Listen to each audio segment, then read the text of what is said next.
Capítulo 2. Desde el palco donde se encontraba sentada Gisela escuchó el ensayo satisfecha. Se había sentido un tanto temerosa cuando ella y su padre se dirigieron a la ciudad para visitar al gerente del Teatro de la Corte. Era evidente que no podía decirle a su padre que Miklos Toldi se entrevistaría con el gerente, porque de ninguna manera iba a poder explicarle cómo lo había conocido. Además estaba segura de que no podía hablar del hombre que la había besado sin ruborizarse. Después de que permaneció despierta esa primera noche experimentando aún las maravillosas sensaciones y el éxtasis que él le provocara con sus labios, le fue imposible sentir arrepentimiento. No obstante, a partir del día siguiente, se sintió avergonzada y escandalizada de sí misma. ¿Cómo pudo comportarse de esa manera tan ligera e irreprobable? Sabía bien que su madre se habría horrorizado ante la idea de que la besara un hombre con quien no estuviera comprometida en matrimonio. Pero que la besara un desconocido a quien ni siquiera le había visto el rostro le parecía tan increíble que no dejaba de repetirse a sí misma que no había sucedido en realidad, que todo había sido producto de su imaginación. Sin embargo, cuando trataba de convencerse de que era un sueño, sentía los brazos de Miklos a su alrededor y los labios de él sobre los suyos. Escuchaba de nuevo la música que parecía provenir de las hojas de los árboles y la sensación de que ella y Miklos se elevaban hacia las estrellas y volvía a experimentar el éxtasis maravilloso que la hacía estremecer. Cuando desayunó con su padre bajo los árboles en el exterior de la posada, se reprendió diciéndose que debía poner los pies sobre la tierra y dedicarse a él. Todavía se le veía cansado, aunque se mostraba entusiasta ante la idea de mostrarle Viena y de reunirse con algunos amigos. «Visitaré a Johannes Brahms», le comentó. «La señora Bubna me facilitó su dirección. Creo que deberíamos visitar primero a los gerentes de los teatros donde haya la posibilidad de que des un concierto o de que te integres a uno de sus espectáculos. Todos querrán contratarme», respondió apresuradamente. Por supuesto, Gisela comprendió que en el fondo temía no ser tan bien recibido como esperaba. Gracias a Miklos Toldi, cuando llegaron al Teatro de la Corte los condujeron enseguida y con mucha ceremonia hasta la oficina del gerente. Este era un hombre de edad, obeso y calvo, que al verlos, se levantó de su escritorio visiblemente complacido. «Señor Ferraris, apenas puedo creer que sea usted. Bienvenido a la ciudad de la música. ¿Se enteró del éxito que tuve en París?», preguntó Paul Ferraris. «Por supuesto, y ahora lo necesitamos entre nosotros». Desde ese momento todo marchó de maravilla y a los 2 días, Paul Ferraris ensayaba para un espectáculo que se estrenaría a fines de la semana. «Lo necesitamos con desesperación», le indicó el productor. «Tenemos un gran barítono, Ferdinand Jäger, y un solo de violín será un contraste espléndido, con el cual completaremos el programa». Paul Ferraris estaba emocionado. «Habían oído hablar de mí, me conocían, te lo dije». «Por supuesto, papá. La música es internacional y no creo que Viena no haya estado en contacto con París y Bruselas durante todos estos años». Sentada ahora al fondo del palco, para que no la pudieran ver, dijo una oración de gracias al ver tan feliz a su padre. Por la forma en que Paul entró en el escenario, ella comprendió que tocaría magistralmente y que olvidaría la frustración del año anterior, cuando con frecuencia se sentía tan desdichado que le era imposible tocar bien. Paul Ferraris siempre había sido muy cuidadoso de que su hija no se relacionara con la gente de teatro porque, aunque él no lo decía, con frecuencia tenían una forma de vida reprobable. En vida de su madre, Gisela se quedaba en casa o escuchaba a su padre sentada en un palco o en una butaca en el teatro, pero jamás entraba detrás del escenario. Y ahora, a Paul Ferraris le preocupaba no saber qué hacer con ella. No podía ordenar que permaneciera sola en el hotel donde se hospedaban, tampoco le agradaba la idea de que se sentara en las butacas, con el director y los productores, lo cual significaría propiciar que se relacionara con ellos, algo que él consideraba indeseable.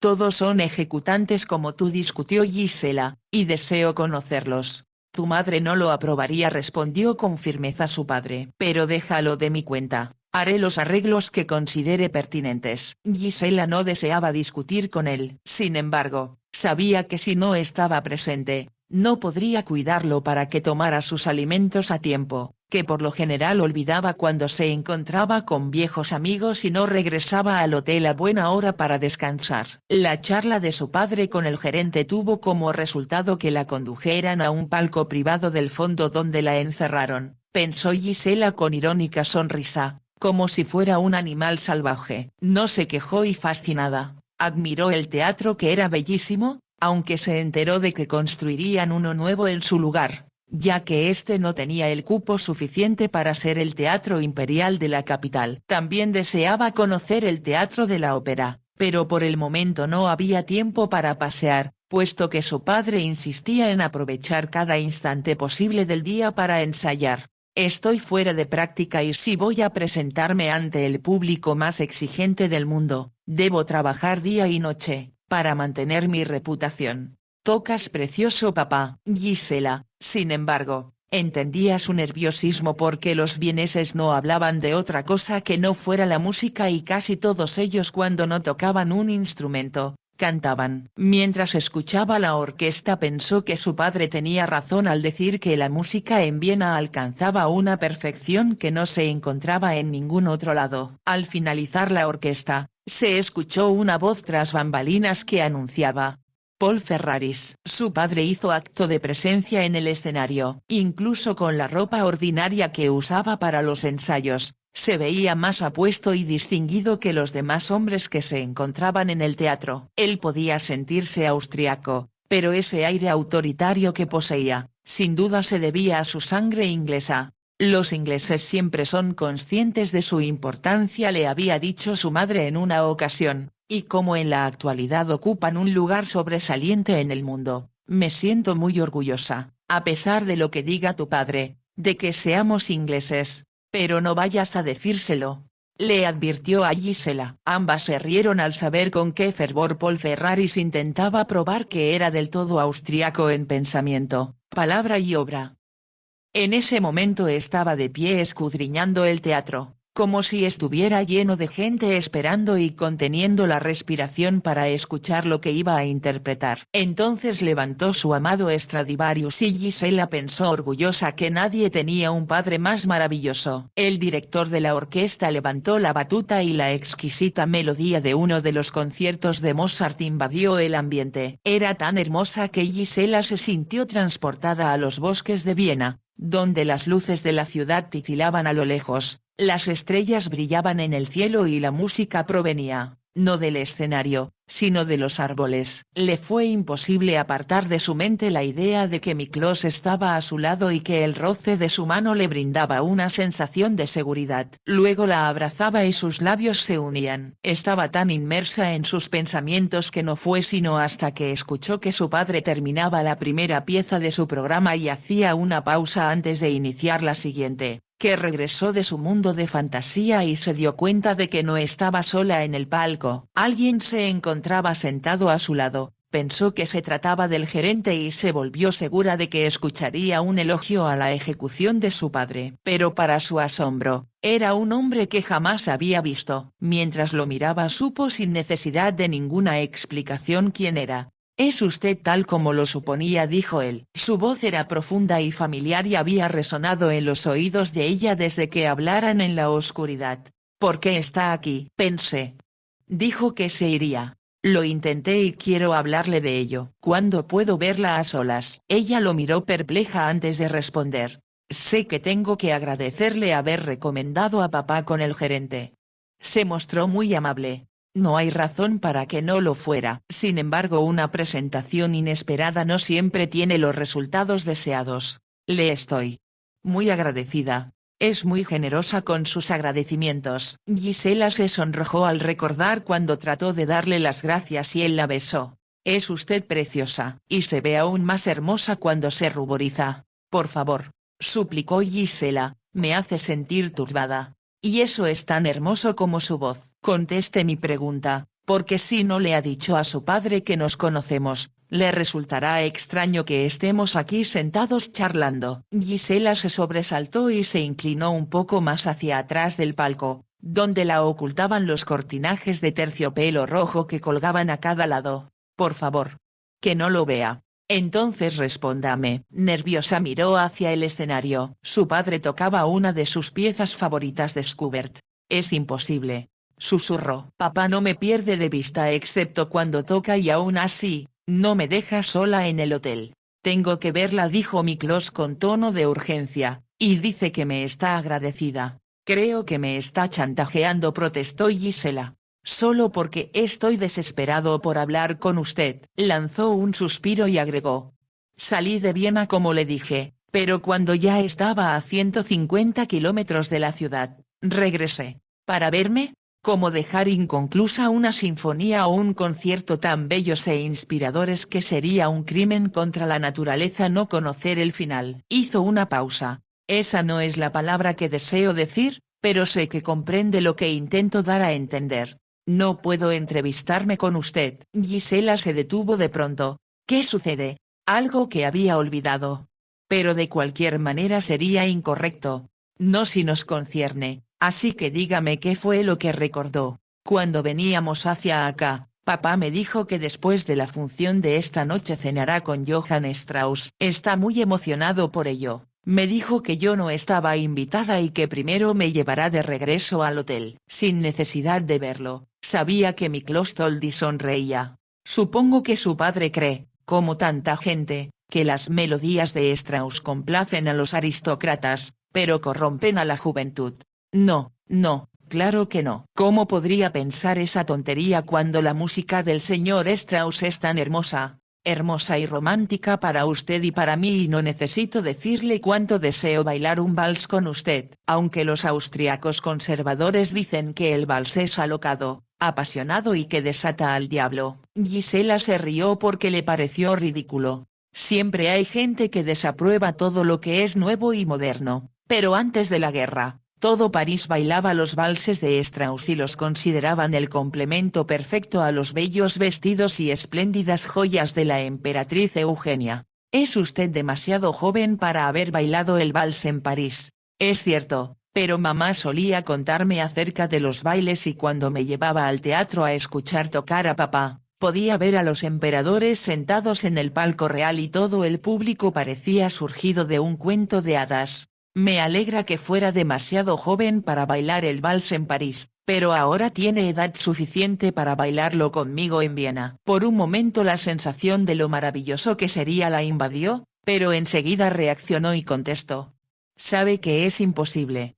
Papá jamás lo permitiría. Eso lo discutiremos después. Esta noche deseo hablar con usted en algún lugar tranquilo donde nadie nos vea. No puedo hacer tal cosa. Por favor, le rogó él. Recuerde que yo la ayudé una vez y puedo hacerlo de nuevo, y también que viajé una gran distancia solo para verla. Estoy segura que tenía otras razones, se defendió Gisela. No, solo usted, aseguró él con voz muy suave. Ella intentó decirle que lo que él sugería era incorrecto y que no era posible que engañara a su padre y se comportara de una forma que solo aumentaría el malestar que sentía por lo que sucediera aquella noche en los bosques de Viena. Entonces, al mirarlo para decirle las frases que temblaban en sus labios, estas parecieron desvanecerse y solo pudo pensar en la expresión de sus ojos y en lo apuesto que era. Llevaba la cabellera oscura cepillada hacia atrás, sus bien delineadas facciones eran muy diferentes a las de cualquier hombre que ella conociera con anterioridad, y sus ojos oscuros que brillaban de forma extraña y atractiva a la vez le inspiraban confianza. Sabía que con cualquier otro hombre ella se habría atemorizado ante la sugerencia que le hacía Miklos Toldi. Sin embargo, al igual que cuando la guió por la oscuridad, ahora sabía que podía confiar en él.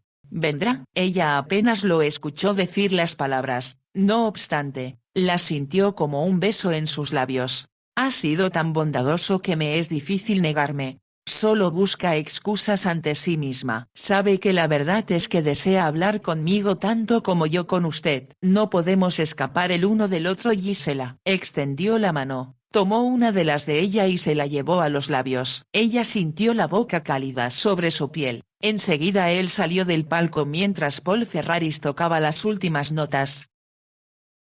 De regreso esa noche del teatro al hotel, Gisela no pensaba en otra cosa más que en lo que le esperaba. Regresaron temprano al Hotel Sacher, donde se hospedaban, para que su padre durmiera una siesta. Gisela se encargó, mientras tanto, de ordenar que les enviaran algo de comer antes de regresar al teatro. Después de ponerse de acuerdo con el cocinero, quien le aseguró que se esforzaría por complacer a tan famoso músico, subió a su habitación. El hotel era fascinante, pero ella se había preocupado cuando su padre insistió en que se hospedaran allí. ¿Podemos darnos el lujo, papá? No hay otro lugar donde me gustaría hospedarme en Viena, afirmó su padre. No quiso arruinar su felicidad sugiriendo que se hospedaran en una pensión económica. El hotel estaba ubicado detrás del Teatro de la Ópera y Gisela se impresionó mucho con los óleos, esculturas y objetos de arte que lo adornaban, dando la impresión de ser más una mansión privada que un hotel. A su llegada lo recibieron con la exquisita cortesía característica de los vieneses. Durante el tiempo que vivió en otros países, ella solo había visto que ese trato lo recibían exclusivamente personalidades o la aristocracia. Eso agregaba encanto a la ciudad de la que ella había visto todavía muy poco y anhelaba conocer más.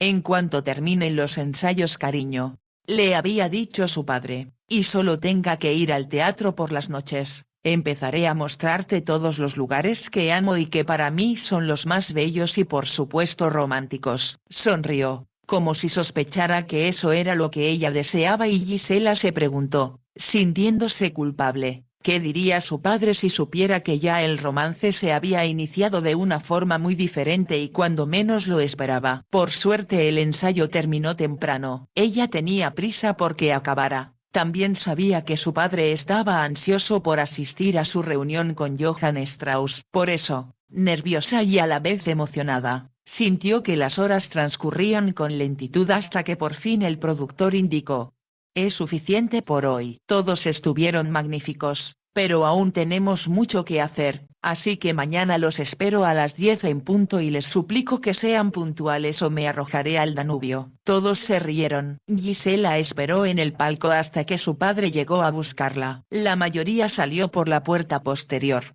pero Paul arregló que el vehículo que los conduciría al hotel esperara frente a la puerta principal. Era un coche muy curioso que Gisela nunca había visto antes. Era como dos grandes carriolas para niños unidas por el frente y tiradas por dos caballos, y en el centro se juntaban las capuchas. Lo abordaron y se sentaron uno frente al otro. Los caballos iniciaron la marcha a través de las iluminadas calles llenas de gente que evidentemente no se irían a casa hasta horas después. El concierto va muy bien, comentó satisfecho Paul Ferraris. Tocaste mejor que nunca, papá, dijo con sinceridad Gisela. Empiezo a recuperar mi espíritu. Como sabes, Viena me inspira, como lo ha hecho con muchos músicos en el pasado, y siento que su espíritu todavía está con nosotros, que nos estimulan, aplauden y, por supuesto, critican. Gisela se rió. Eso debe ser muy inquietante. Detesto pensar que Gluck o Haydn dijeran que lo podías hacer mejor o que Mozart y Beethoven desearan que interpretaras su música de una forma diferente.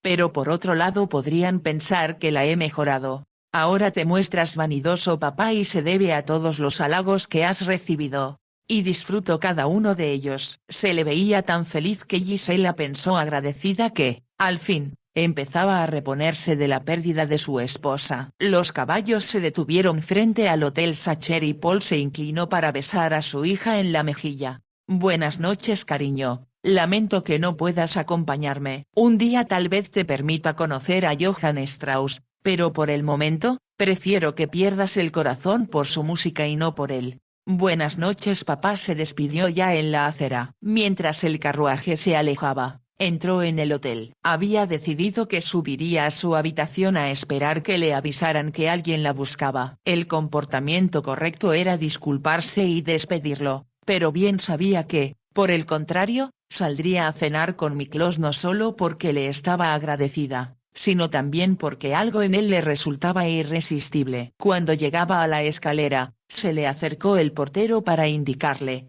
perdone, señorita, pero un caballero la espera. Ella se sobresaltó y miró a su alrededor.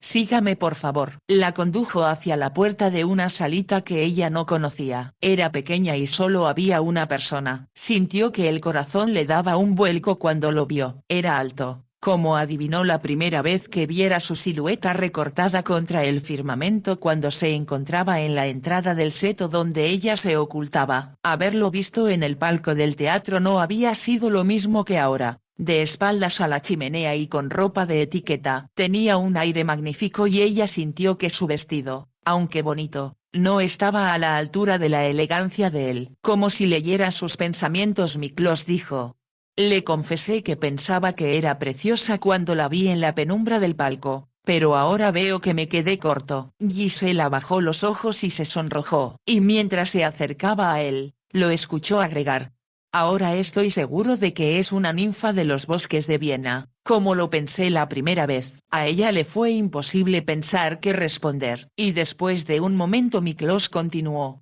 para que su padre no se entere de que salió del hotel, hice arreglos para que usemos una puerta diferente. Gracias. Cruzaron un pasillo lateral que daba a una puerta de salida a una calle diferente a la de la entrada principal. Al salir, Gisela vio que los esperaba un impresionante carruaje tirado por 2 caballos, con conductor y palafrenero quien sostenía la puerta abierta para que abordaran. Tuvo la sensación de que no era un carruaje de alquiler y como si de nuevo adivinara sus pensamientos, él le explicó.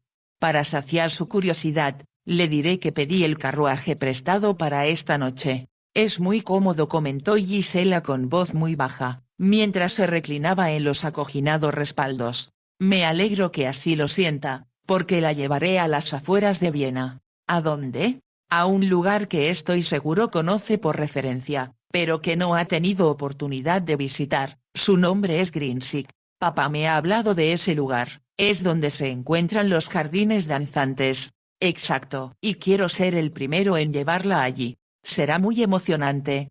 Y para mí también. Los caballos corrían a todo galope y como a Gisela le costaba trabajo pensar qué decir con Miklos sentado a su lado, permanecieron en silencio. Las luces de calles y ventanas por las que cruzaban parecían iluminar el interior del carruaje por momentos, después desaparecían y eso se repetía una y otra vez. Luz y oscuridad. Luz y oscuridad. Eso en sí emocionó a Gisela, que como era consciente de que hacía algo indebido, se sentía diferente, como si no fuera ella misma. Durante toda su vida había observado un comportamiento intachable porque nunca deseó nada más que obedecer a sus padres y como los amaba y ellos la amaban, jamás pensó en hacer nada diferente. Ahora, de una manera extraña, un hombre a quien solo había visto 2 veces, volteaba su mundo al revés y no estaba segura de cómo se sentía al respecto. Todo lo que sabía era que estaba emocionada. Se alejaron primero de las casas, después salieron de la ciudad y ascendieron una pequeña colina donde ella sabía que si hubiera suficiente luz, podría ver los famosos viñedos de los que tanto le hablara su padre. Le había contado que se bebía mucho vino blanco en las tabernas en cuanto se iniciaba la estación. Cada taberna, cuando tiene listo su propio vino, cuelga una guirnalda en una pértiga para que todos sepan que el vino está listo. Los caballos se detuvieron en una calle muy tranquila y a ella le pareció extraño. Pero Miklos la ayudó a descender, abrió la puerta de una casa y entraron en un jardín. Al fondo había una taberna decorada con murales multicolores y jardineras en las ventanas pletóricas de flores. En el jardín había mesas largas y pequeñas y alrededor, privados cubiertos de parras. El propietario, que evidentemente conocía a Miklos, se inclinó ante él y exclamó con visible satisfacción, que era un honor contar de nuevo con su presencia. Los condujo a un privado que se encontraba en un tranquilo rincón del jardín apartado de los demás asistentes. Adentro había una mesa y 2 sillas acoginadas colocadas una junto a la otra bastante cerca.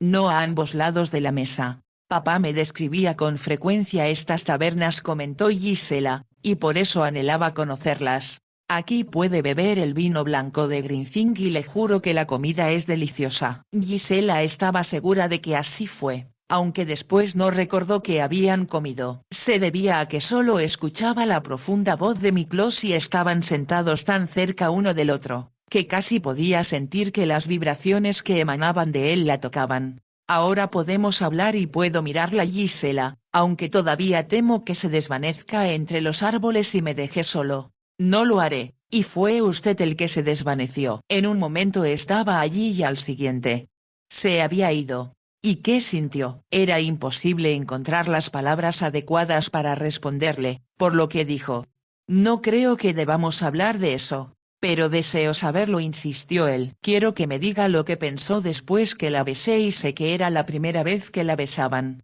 ¿Cómo pudo saberlo? Él sonrió. Sus labios eran dulces e inocentes. Al observar que el color encendía sus mejillas, agregó tuteándola: mi amor, había olvidado que eres adorable cuando te sonrojas. Además eres encantadora y admirablemente juvenil. Su tono de voz hizo sentir a Gisela que su corazón se agitaba dentro de su pecho, y se sintió aliviada cuando se acercó el camarero para servirles el vino. Pero apenas tuvo tiempo de recuperar la respiración cuando volvieron a encontrarse a solas. Miklos levantó su copa. Por mi ninfa de los bosques de Viena de quien no pude escapar. Gisela lo miró intrigada. ¿Por qué querías escapar? A ella también le resultó natural tutearlo. Por la expresión de su rostro se dio cuenta de que había hecho una pregunta importante, aunque no tenía idea por qué lo era. Es algo que debo explicarte, pero no ahora. Más tarde. La noche es joven aún. Hablaron de sí mismos, de música y de los lugares que Gisela había visitado con su padre.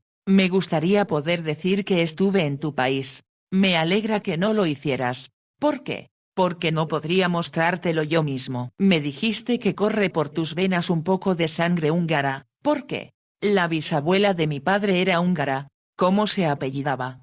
Rákóczi. Los Rákóczi son una familia muy importante y respetada en Hungría. Me alegro. Papá dice que los reflejos rojizos de mi cabello los heredé de ella. Miklos observó su cabellera. Era de un dorado oscuro con destellos rojizos y con rizos que a Gisela se le dificultaba mantener en orden. Su cabellera parecía tener vida propia y por mucho que la cepillara y peinara, siempre se soltaban algunos rizos sobre sus mejillas.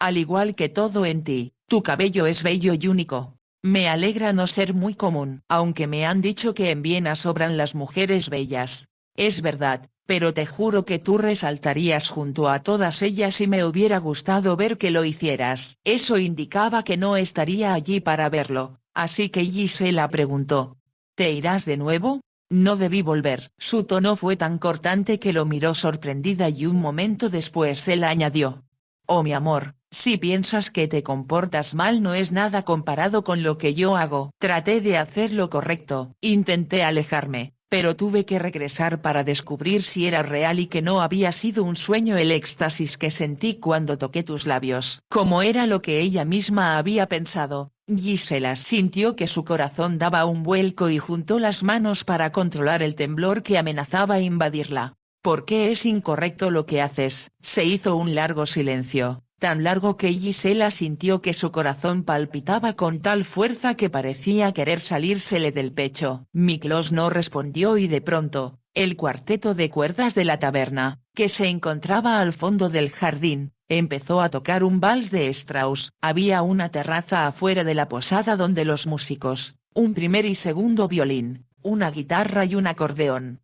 se encontraban sentados a un lado de ella. En cuanto iniciaron el vals, unas cuantas parejas empezaron a bailar. Gisela los miró, pero estaba demasiado interesada en lo que Miklos le decía para prestar atención. De pronto, inesperadamente, él se puso de pie, extendió la mano y la ayudó a levantarse. Este es tu primer vals en Viena y estaba destinado a que lo bailaras conmigo. Él sonrió y ella oprimió su mano. Espero bailar bien.